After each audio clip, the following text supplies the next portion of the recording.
push for a wildfire inquiry. Will the province publicly examine this year's response? Wildlife worries how human behavior is harming animals. And the scare for candy shoppers, how Halloween is frightening financially. This is CTV News with Chantel Saunders. Good evening. There will be no public inquiry into how the Saskatchewan government handled this year's devastating wildfire season. Thousands of people were forced to evacuate as more than 500 fires swept through the north. Today, the legislature voted down an NDP motion for a public inquiry, opting instead for an internal review. Wayne Mantika reports. A group of Denair Beach residents spent 2 days at the Legislative Building looking for answers into how a wildfire got out of hand this past summer and destroyed their community. We came here yesterday and we all had a meeting with Scott Moe, and I thought it actually went pretty good. Considering he stopped everything after and he apologized. Now the government has voted down an NDP motion for a public inquiry into how forest fires were handled. Is leave granted? Leave has not been granted. It's not what Denair Beach residents were expecting. If they really did everything they could to help us in the north, why wouldn't you want a public inquiry? Why wouldn't you want to prove us wrong? The government has pledged to help with rebuilding the community. The NDP opposition wanted accountability. The Premier says one thing and does another, says that he wants to be accountable, and then blocks a public inquiry to give the people the answers that they deserve. It's unacceptable. In place of a public inquiry, the provincial government has hired a private consulting firm to conduct a review of its forest fire response and recovery effort. The government says it wants to learn and take meaningful action. The findings are expected to be made public before the next forest fire season. Wayne Mantika, CTV News, Regina. A shortage of occupational therapists at Royal University Hospital is causing disruptions to 9 hospital services. A leaked Saskatchewan Health Authority memo provided by the NDP says to cover the staffing shortages, occupational therapists will focus on priority services, including oncology, orthopedics, and trauma, while other departments will see a temporary pause in services, including the emergency department and general surgery, unless there's capacity. The SHA confirms occupational therapy services at RUH have been adjusted due to staffing shortages. It says there'll be a focus on areas that have a larger impact on patient outcomes and the healthcare system. The NDP says these services are time sensitive and calls the situation unacceptable. So delaying treatment or occupational therapy could be the difference between somebody learning to walk again and somebody not learning to walk again. Obviously, when you have vacancies, that puts pressure on our healthcare teams. It is the focus of this government, it's the focus of the Saskatchewan Health Authority to get those vacancies filled as soon as possible. The health minister says starting next fall, a new program at the University of Saskatchewan will train occupational therapists in the province, which he says will help with recruiting and retaining efforts. The union representing occupational therapists in Saskatchewan says it's working with the province to address staffing challenges at RUH. It also says a nationwide shortage of occupational therapists has made this a complex issue to resolve. Now to Regina, where the city's police chief has been officially removed from his post. It comes after a lengthy investigation into a complaint by a former member of the Board of Police Commission. Donovan Mace has the details.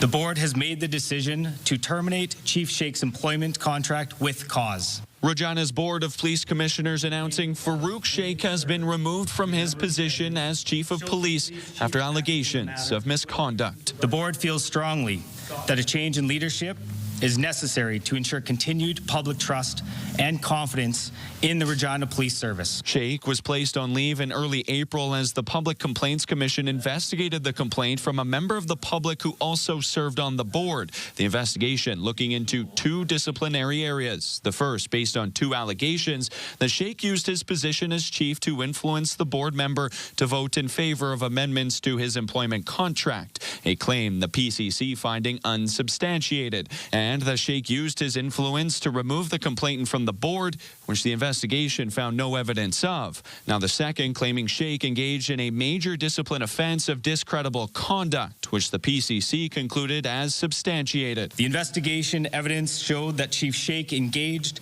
in inappropriate private communications with the complainant over several months. In response to the report, the complainant issuing a statement through their lawyer saying the PCC's findings of discreditable conduct is an acknowledgement of harm done, not only to them personally, but to the integrity of police governance itself. Going on to say they hope to have open and honest communication with the Regina Board of Police Commissioners about the breach of privacy and an alleged lack of due process in asking for their resignation from the board. Now, as this firing is with cause, Mayor Bashinsky says Sheikh will not be paid a severance, and Acting Chief Laura Lee Davies will continue to serve in that role until further notice. Donovan May, CTV News, Regina. A jail informant who allegedly heard a confession from a man on trial for murder will no longer take the stand. CTV's Laura Woodward on what was heard in court today. A man who shared a jail cell with Andrew Rosenfeld for one night and allegedly heard a confession from him will no longer be called to testify. Rosenfeld is charged with second-degree murder in the death of his girlfriend, 20-year-old Nikera Brown. She was found dead on November 15, 2022, inside her apartment. The Crown must prove beyond a reasonable doubt that Rosenfeld shot and killed Brown. Throughout the trial, the defense has suggested the shooting was a suicide. The jail informant, whose identity is protected by a publication ban, was expected to be a key witness for the Crown. Defense lawyer Chris Murphy objected to his testimony from the start, questioning his credibility. He argued the informant may have been under the influence of drugs when he spoke to police and had ulterior motives for coming forward. The Crown didn't explain why the witness is no longer being called. Brown's mother is expected to testify on Wednesday. Laura Woodward, CTV News, Saskatoon.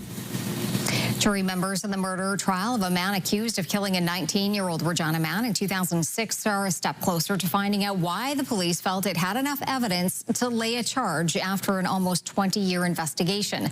Sierra D'Souza Butts on today's testimony, which includes the victim's girlfriend at the time.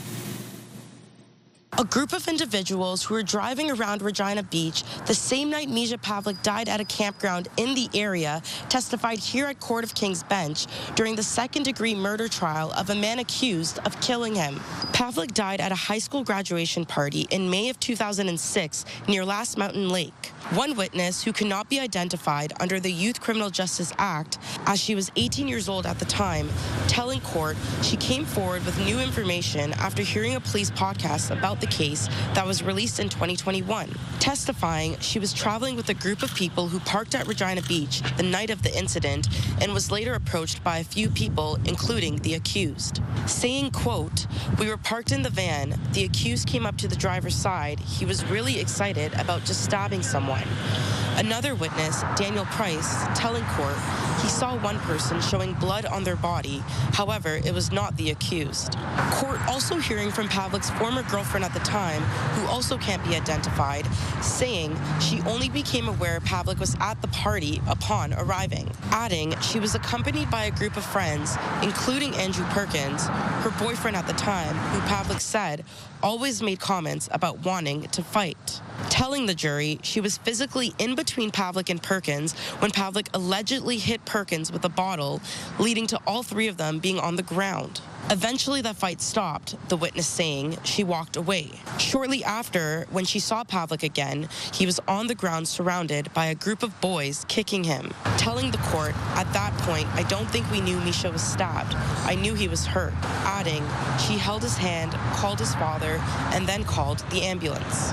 Through cross-examination, the ex-girlfriend admitted Perkins didn't tell police the truth in his original statement, as he was afraid of one of the guys involved in the altercation. The trial will continue on Wednesday. Sierra D'Souza Butts, CTV News, Regina.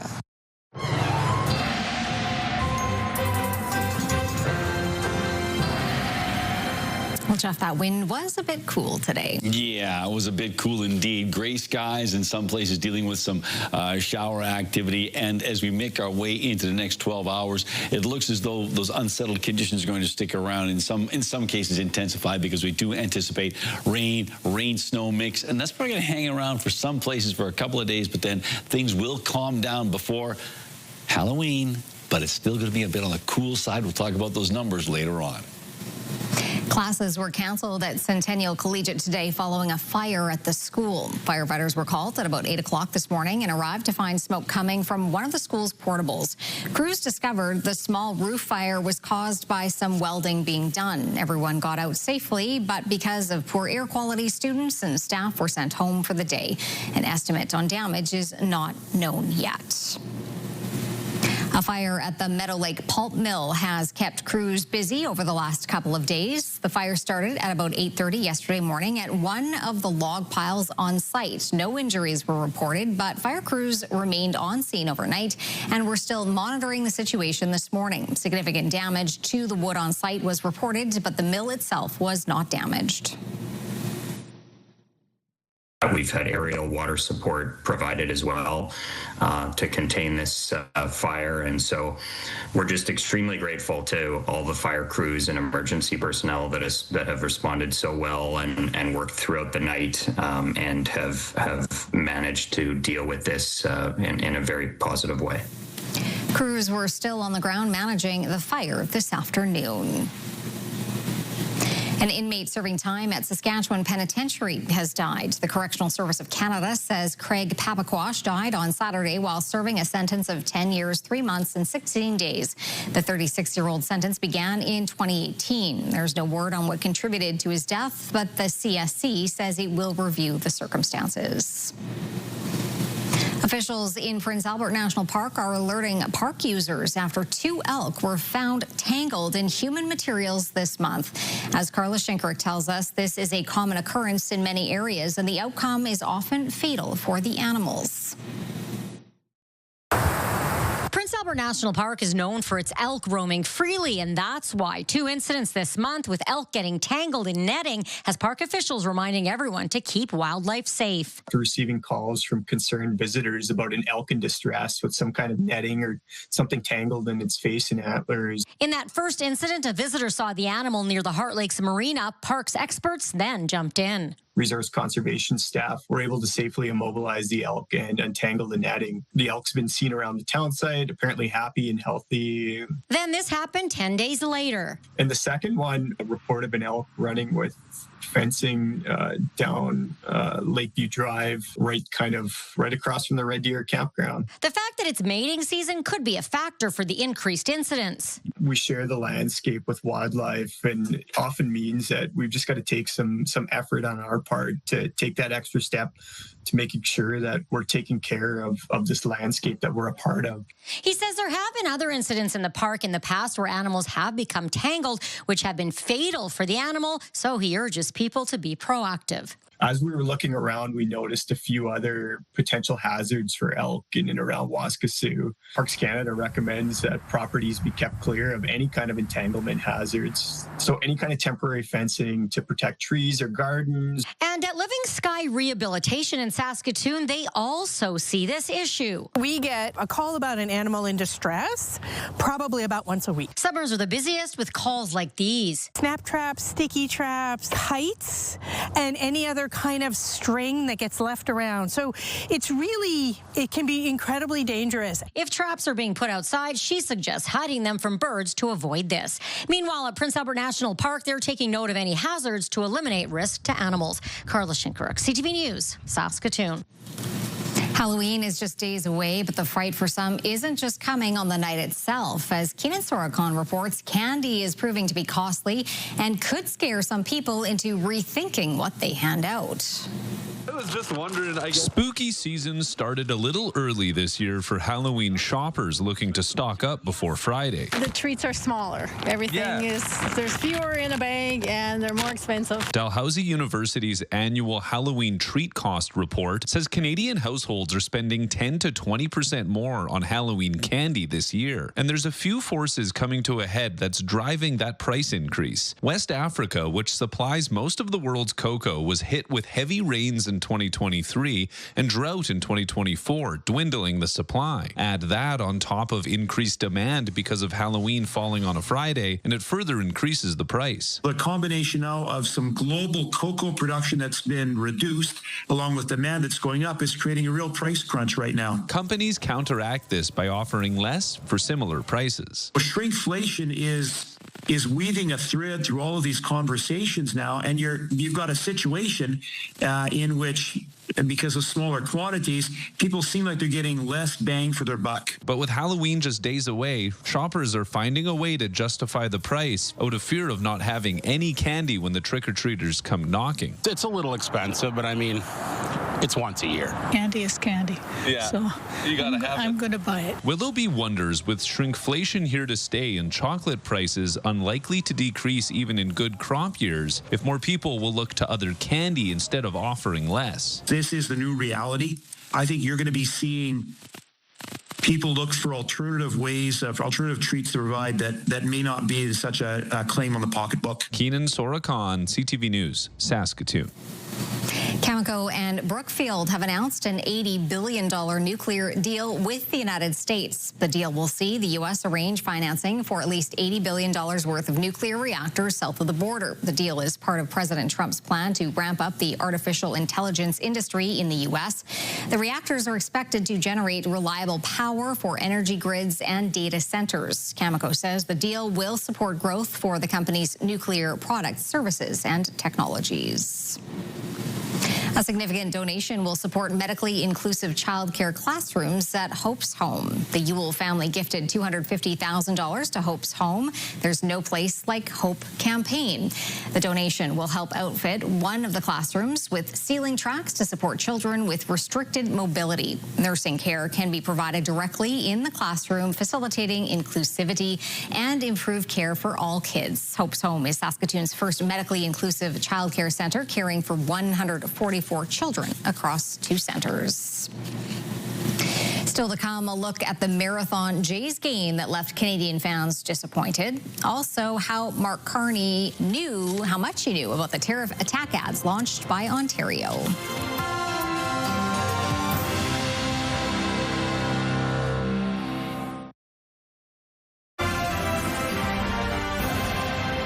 You're watching CTV News Live from downtown Saskatoon. Thanks for staying with us. The Prime Minister is now in Singapore, where he is meeting with the country's political and business leaders. Later this week, he'll have a face-to-face with China's president. The goal remains the same, to drum up investment for Canada with new partners, as Mark Carney's relationship with Donald Trump teeters on shaky ground. CTV's Judy Trin reports from Singapore. 40% of global trade coming through here. As he surveys Singapore's massive state-of-the-art port with its CEO, the Prime Minister is reaching into his Rolodex to find new partners to invest in Canada's major projects. Our Prime Minister is very well connected globally to not just political leaders, but to corporate leaders, leaders of significant investment firms, sovereign wealth funds. Meanwhile, U.S. President Donald Trump is being courted. Sana Takaichi, Japan's first female leader, gave Trump a golf club owned by her predecessor, the late Shinzo Abe, and promised to nominate him for the Nobel Peace Prize. Then they signed an agreement to cooperate on critical minerals. But tonight I'm more confident than ever that the friendship between the United States and Japan is strong as it can be. After missing each other in Malaysia, Carney and Trump will both be in South Korea for the Asia-Pacific Economic Summit. At APEC, both have bilateral meetings set up with China's Xi Jinping. When asked if Canada would break with the U.S. and drop tariffs on Chinese EVs, Carney said it's too soon to decide. There's no preset offer issue. This is the difference between relationship and transaction. The Prime Minister will spend less than 24 hours in Singapore before traveling to South Korea for another economic summit. Tensions are expected. Since Trump broke off trade negotiations, he said that he will not meet with Carney at APEC. Judy Trin, CTV News, Singapore. A day after Ontario's anti-tariff ad was blamed for the breakdown in negotiations between Canada and the U.S., it's unclear just how much the Prime Minister knew about the ad. Doug Ford says Mark Carney was briefed and even saw the ad. CTV's Michael Couture has more on the continuing fallout. Doug Ford says 11.4 billion people saw the anti-tariff ad before it was paused. And Ontario's Premier says the Prime Minister isn't blaming anyone but the U.S. President for trade talks falling apart. I think he text messaged me a few things, but outside of that... Was he happy with you? Or? Yeah, he's happy. Why wouldn't he be happy? Doug Ford describing an exchange with Prime Minister Mark Carney after Ontario's ad featuring Ronald Reagan angered President Donald Trump. The Premier said both Carney and his Chief of Staff saw the ad before it aired. A federal government source won't confirm whether or not the Prime Minister had seen it, adding they were not involved in the production or distribution of the ad. Well, they know what I was doing, and I said I was going to stop it on Monday. It was very successful. The commercial was harshly criticized by the U.S. ambassador, who said Canada had burnt the bridges with America. Conservative leader Pierre Poilievre says premiers are filling the void left by what he called the Prime Minister's inability to negotiate a deal. Once again, claims that he was on the verge of getting a deal. Then he approved the ad, and then he blamed the ad for the fact that there is no deal. Ontario's ad has garnered support from other premiers, including BC's David Eby, who's moving forward with one of his own. We are going to exercise all of our ability to get the word out, including advertising to Americans. We reserve the right to do that. New Brunswick Premier Susan Holt told reporters everyone has their part to play in this negotiation, including engaging with Americans, adding the art of the deal is a complex thing, especially with this president. Mike Couture, CTV News, Ottawa. There is discontent among Alberta teachers after the province invoked the notwithstanding clause to force them back to work. The clause was invoked in a bill passed in the Alberta legislature last night. The Alberta Teachers Association said it would follow the law but would challenge the back-to-work order. Under the bill, teachers would be required to return to the classrooms tomorrow. Those who refuse the order to return to class could face fines up to $500 a day, with the union facing $500,000 a day in fines.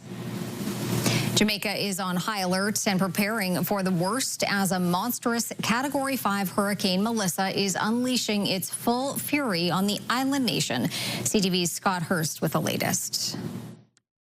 It is a storm likely being watched very closely by a whole lot of Canadians who are either from there originally, still have lots of family and friends there, or like to vacation in Jamaica. But right now, there is significant concern about widespread devastation. This is what's going to be a generational storm for Jamaica and potentially even eastern parts of Cuba.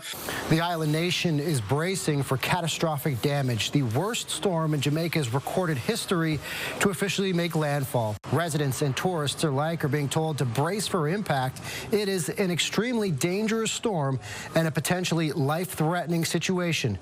We spoke to a Canadian in Jamaica now hunkering down at a resort, but getting home might take some patience. We have a plan A to go on Wednesday, which is our original flight out, but we do have a plan B to leave on Saturday. The airport's closed until Tuesday. After pummeling Jamaica, Melissa will take aim at Cuba, still as a powerful hurricane. Other islands in the Caribbean are also being impacted, including Haiti, the Dominican Republic, as well as parts of Bahamas and Turks and Caicos. Even before landfall, Hurricane Melissa is being blamed for 7 deaths in the region, including 3 in Jamaica during storm preparations. Scott Hurst, CTV News, Toronto. Disappointment for Blue Jays fans after last night's 6-hour and 39-minute marathon gave the Dodgers a 2-1 World Series lead. It was, however, a match to remember, and before the Jays pick up their bats again tonight. Adrian Gobriel reports. High fly to center. Varsho back. Game over. As Canadian Freddie Freeman put a pin in Game 3, Blue Jays fans in attendance in Los Angeles shared one common thought.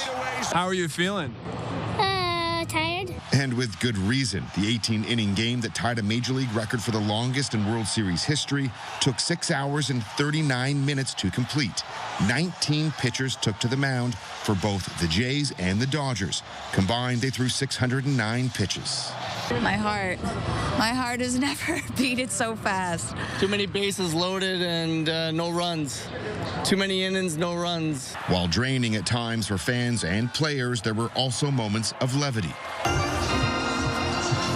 including a 14th inning stretch. And that's what's going on right now. What will you remember most about being part of what is now tied as the longest World Series game in history? For me, it's going to be the excitement, all of the energy that was coming from the players, but the fans as well. And It was exciting, exhilarating, exhausting, and most of all, truly unifying. Longest game in World Series history, whatever it is, tied for it. I mean, these guys are enjoying it. You know, they were in the right mindset and the right headspace the entire time. This postseason is proving to be a marathon. The race is still far from over. Going to be running on adrenaline tonight, but let's go, Jays, go. The most significant statistic from last night's game may have come from Shohei Ohtani. 2 doubles, 2 home runs, becoming the first player in Major League Baseball postseason history to reach base 9 times in a single game. Now, the Jays are down, but they're not out. The sun is still shining here at Dodger Stadium. It's a new day at the ballpark. Adrian Gobriel, CTV News, Los Angeles. Jeff, I don't think it's just the Jays fans that are disappointed. I think trick-or-treaters were hoping for a warmer forecast. Well, you know what? Early indications. That is the trouble with a 7-day forecast in so many respects. People go, oh, hey, it's going to be double-digit temperatures on Halloween. Well, looks like those double-digit temperatures are going to be here for the 1st of November. So, unfortunately, the timing sometimes doesn't work out. Let's take a look at our numbers. We're looking at current temperature of 1 degree in Saskatoon, 4 in Prince Albert, 3 in the Battlefords, and the winds backed off in all 3 locations. Not particularly windy right now. And as we take a look at Saskatoon's almanac, well, a daytime high of 5 today. That's 1 degree below seasonal. The record warm temperature, gorgeous, 23 degrees in 1937. The cold temperature record, minus 24. That was in 1991. The sun came up at 7:54, and it went down at 5:46. Coming up, a haunted house with special meaning. What's kept one homeowner in the business of scaring people for years.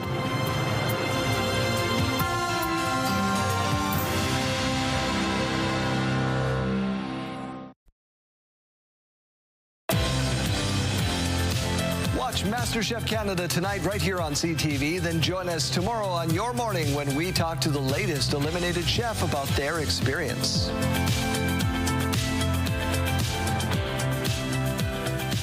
Okay, well, look at this sky. It looks rather beautiful. A little bit of splash of color along the horizon.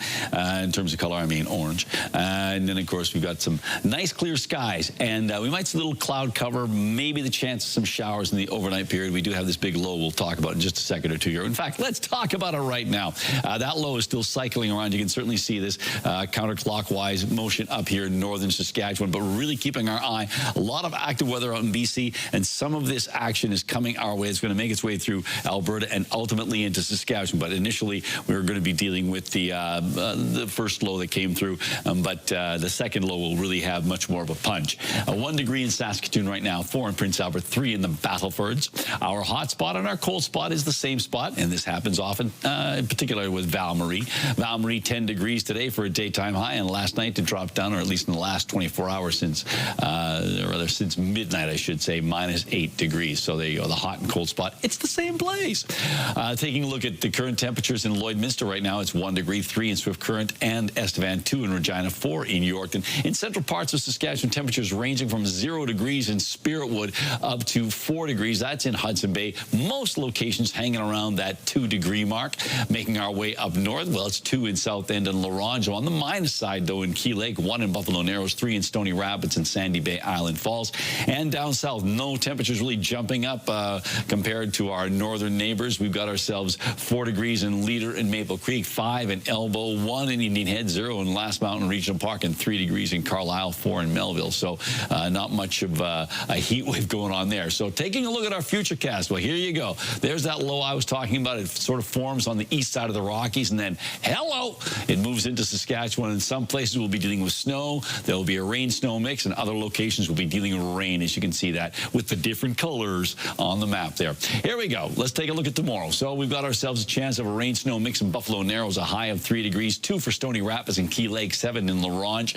We're looking at a rain-snow mix for Meadow Lake, 3 degrees, 5 in Spiritwood, 10 in Kindersley, Rosetown, 11 degrees, but all Kindersley, Rosetown, and Spiritwood all expecting showers as opposed to flurries mixed in.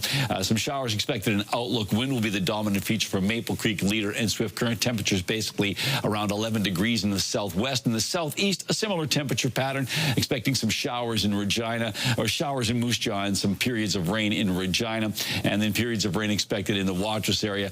Cloudy skies in Milford and Humboldt, mainly cloudy in Hudson Bay, and you can see temperatures basically around 9 or 10 degrees in east central Saskatchewan. For the Battleford's dropping down to 2 degrees with a chance of some showers tomorrow, 7 degrees for a high. It's going to be a windy day. Won't back off until later in the afternoon. 2 degrees on Thursday. Halloween just 4 degrees, but then jumping up for the weekend, 10 degrees to basically start the month of November.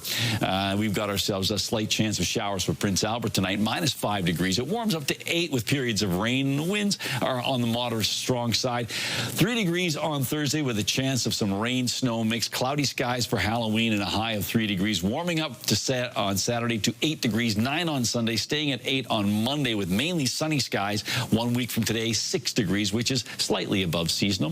And 30% chance of showers tonight in Saskatoon with less cloudy conditions, minus 4 degrees. Then 9 tomorrow for a high with a 40% chance of showers. The winds backing off later in the day. And then we've got ourselves 3 degrees on Thursday and Friday. So Halloween, cloudy and cold. And then 11 degrees for Saturday and Sunday, starting off your work week with sunshine and 8 degrees.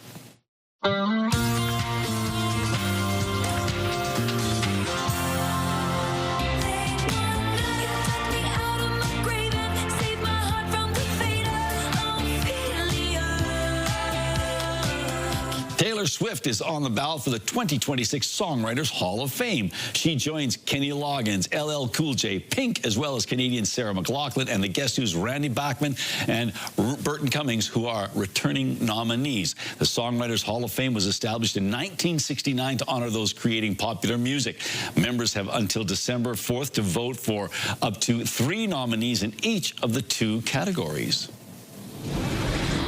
A newly discovered Dr. Seuss manuscript featuring the Cat in the Hat will be published next year. The book is titled Sing the 50 States. It celebrates the U.S. and is set for release on June 2nd, 2026, just in time for America's 250th anniversary.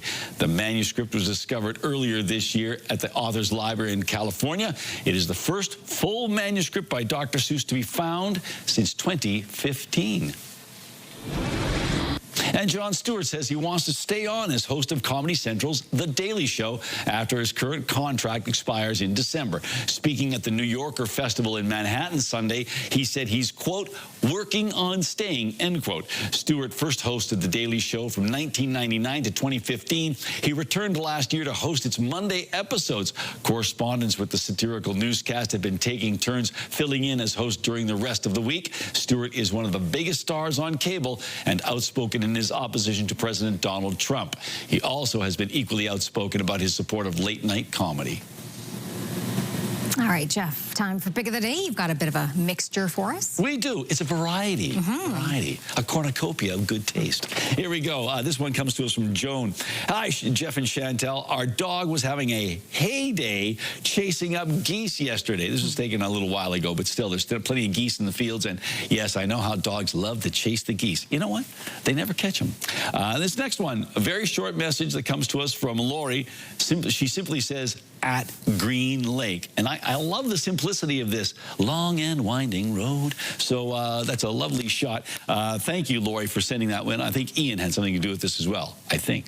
And finally, from Maureen. Well, she writes, my parents, Ed and Evelyn Schultz of Saskatoon, are celebrating their 70th anniversary on October 28th. Mom was only 18 and Dad 23 when they got married. They enjoyed raising their family on the family farm near Radisson. Happy anniversary, Mom and Dad. And we'd like to offer our happy anniversary wishes as well. They look like a great couple. And thank you, Maureen, for sharing that with us. And if you'd like to share an image with us, you can send it to Pick of the Day. That's right. Send it to Pick of the Day at cfqcnews@ctv.ca. And if you want, you can just check out the QR code, and you can find an easy way to send those images our way. Still to come on CTV News, a popular spot for spooks and scares. A look inside this labor of love that celebrates the spirit of the season.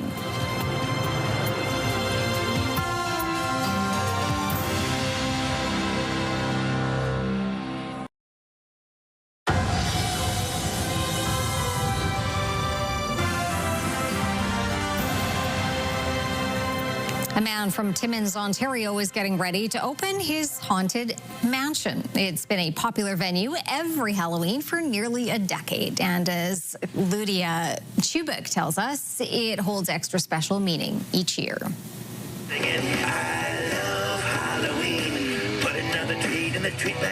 The haunted Brimstone Mansion in Timmins is ready for another showing this Halloween. I'm sure you take much better when you're afraid. Ron Lapine and his volunteers begin setting up this ghastly multi-room freak show in September. Lapine says he and his sponsors have forked out tens of thousands of dollars over the past 9 years, and the crew puts in around 4,300 hours to get it ready and take it all down. But it's a labor of love for his grandchildren and his wife, who's battling cancer. And every year she stays alive. I said I'd do it, so I'm hoping to be able to continue. But it's getting harder. Help has been slow in coming, and it's something that the children start here in September asking me if I'm going to do it. So, you know, and I'm going, how do you tell 8 and 9 and 10-year-olds that no? And honestly, I find that somebody has to help the city do something, and I find there's not enough for the children, and where there is, well, some of them can't afford to go. Everyone is welcome to tour the spooky mansion and get acquainted with some of the creepy ghouls. All Lapine asks for in return is a donation for the Timmins Food Bank, $2 a person, and a can of food. We may have a job to do, you know, throughout the year, but sometimes we got to give back, and this is our way of giving back. And we give 100% back to the food bank. He says he collects at least 3,000 pounds of food and close to $3,000. His busiest year yet was over 5,000 trick-or-treaters. Lapine says the experience takes about 15 to 20 minutes, and everyone will leave with some treats. When we come back, a campus dedicated to keeping students connected to the land, and later taking a slide on the wild side.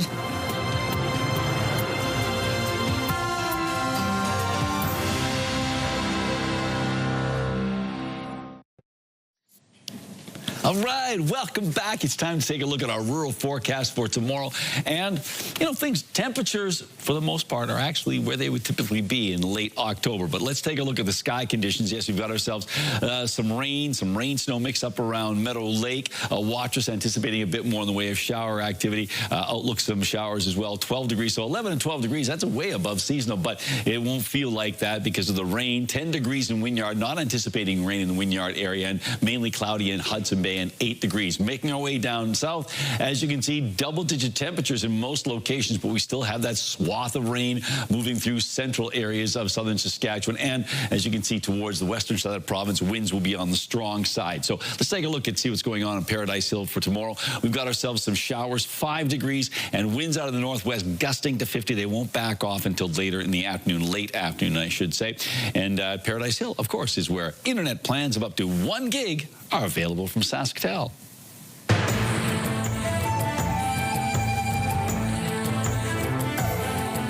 Greetings, everyone. The curriculum at the First Nations University of Canada includes various aspects of land-based learning, including a culture camp for their social work program. Now that the university has a new campus dedicated to students and staff making connections to the land. CTV's Jasmine Pelche tells us more. First Nations University of Canada held an event Wednesday to celebrate its updated New Wescan traditional campus. Of course, there's teaching involved, there's storytelling, but there's also that holistic support that occurs here. The land-based education campus is located on a 22-acre property north of the South Saskatchewan River near St. Louis. This land provides students opportunities to learn from the environment, to disconnect from the cities, to engage in meaningful ways with each other, to listen to the coyotes at night, to see the brilliance of the stars. Before it was a university campus, the land was stewarded by Elder Shelley Bellhumer, who first took possession in 1998. I don't ever say I own it because, we don't own land. You know, we care for it. We live on it. It belongs to Mother Earth. The renewal includes renovations to the mess hall and kitchen, new overnight cabins, new showers and washrooms, water infrastructure upgrades, a permanent sweat lodge structure, and outdoor learning area. This is a sacred area. I've heard a couple of people say that it was a sacred area. It is. It's been wonderful. I love to see. The good thing about now university having this is my dream has come true, and I don't have to pay for it. The renewal was funded through the federal and provincial governments for $2.4 million. The First Nations University contributed $1 million. The traditional campus has been active since 2021 and will continue to serve as a permanent land-based learning environment for university members, students, and elders. The land-based learning environment is the newest of the FNUC's 4 campuses. Jasmine Pelche, CTV News, St. Louis. If you have a story you would like to see in this segment, here's how to reach us. You can contact me by email, and you can also watch past episodes and segments of Indigenous Circle on our CTV Regina and CTV Saskatoon websites. Indigenous Circle, brought to you in part by Saskatchewan Indigenous Enterprise Foundation, growing the First Nation entrepreneurial spirit. As we heard earlier, Cameco is one of 2 Canadian companies to partner with the U.S. to build nuclear reactors. Marilla Fernandez has more on that. Cameco mines uranium, and with Brookfield Asset Management, it will work with Washington to build the large reactors. The U.S. will help arrange $80 billion worth of financing and handle approvals. The AI build-out demands an enormous amount of energy. The U.S., like Canada and others, is looking for ways to feed that demand.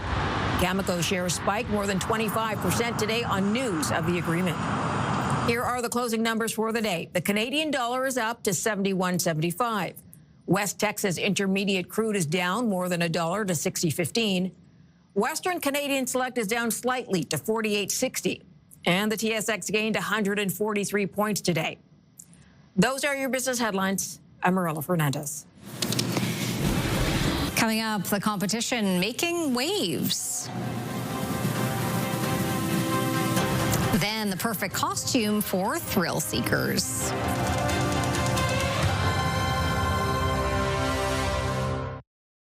Select Hair Services brought to you by Sage, the beauty bar. Stay with us for another great night of television starting tonight at 7 with MasterChef Canada. Well, 100 athletes in southern China took on a wild, watery challenge over the weekend.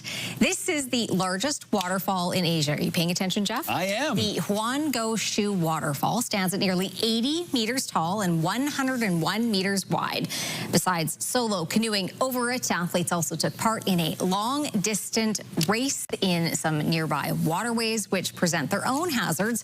Certainly not ideal for anybody afraid of heights, but I guess not. You know, it's like I was hoping to see them be challenged, and goodness knows it would be dangerous off the top of that falls, but those are still pretty good. You wanted them from the very top. Yeah, exactly. Okay. All right. Yeah. Go hard. I think you're going to like this. I think so, too. Because you like roller coasters. I love them. And you like Halloween. Okay. Well, this is a unique combination. Do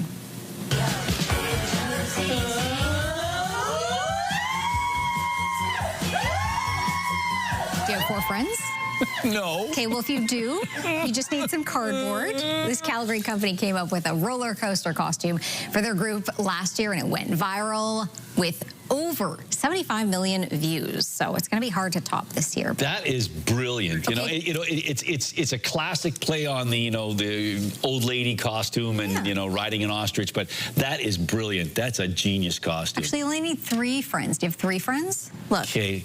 This isn't a competition just because you've got a lot of friends and I don't. It's like, really. Well, none of my friends would do that. Oh, is that? Well, how good of friends are they then, really? I don't know. If you said to them, hey, we got this great costume, and said, no, Chantal, we're not doing that this year. Wouldn't that make you feel bad? I'd cry, yeah. Thanks for watching.